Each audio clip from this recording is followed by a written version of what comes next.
Part 1, Chapter 1, My Early Home. The first place that I can well remember was a large pleasant meadow with a pond of clear water in it. Some shady trees leaned over it, and rushes and water lilies grew at the deep end. Over the hedge on one side we looked into a ploughed field, and on the other we looked over a gate at our master's house, which stood by the roadside. At the top of the meadow was a grove of fir trees, and at the bottom a running brook overhung by a steep bank. While I was young I lived upon my mother's milk, as I could not eat grass. In the daytime I ran by her side, and at night I lay down close by her. When it was hot, we used to stand by the pond in the shade of the trees, and when it was cold we had a nice warm shed near the grove. As soon as I was old enough to eat grass, my mother used to go out to work in the daytime and come back in the evening. There were 6 young colts in the meadow besides me. They were older than I was. Some were nearly as large as grown-up horses. I used to run with them and had great fun. We used to gallop all together round and round the field as hard as we could go. Sometimes we had rather rough play, for they would frequently bite and kick as well as gallop. One day, when there was a good deal of kicking, my mother whinnied to me to come to her, and then she said, "I wish you to pay attention to what I am going to say to you. The colts who live here are very good colts, but they are cart-horse colts, and of course they have not learned manners. You have been well bred and well born.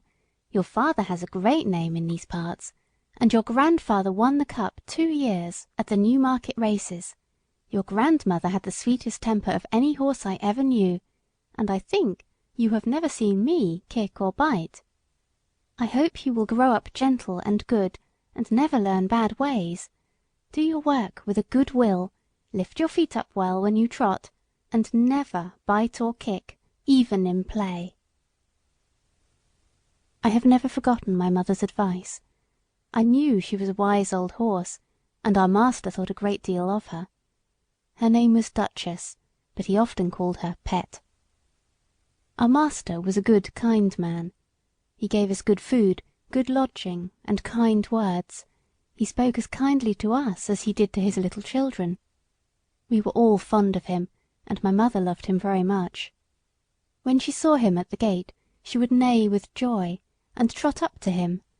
He would pat and stroke her, and say, "Well, old Pet, and how is your little darky?" I was a dull black, so he called me Darky. Then he would give me a piece of bread, which was very good, and sometimes he bought a carrot for my mother. All the horses would come to him, but I think we were his favourites. My mother always took him to town on a market day in a light gig. There was a ploughboy, Dick, who sometimes came into our field to pluck blackberries from the hedge. When he had eaten all he wanted, he would have what he called fun with the colts, throwing stones and sticks at them to make them gallop.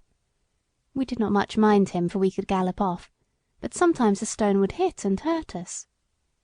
One day he was at this game, and did not know that the master was in the next field, but he was there, watching what was going on. Over the hedge he jumped in a snap, and catching Dick by the arm, he gave him such a box on the ear as made him roar with the pain and surprise. As soon as we saw the master, we trotted up nearer to see what went on.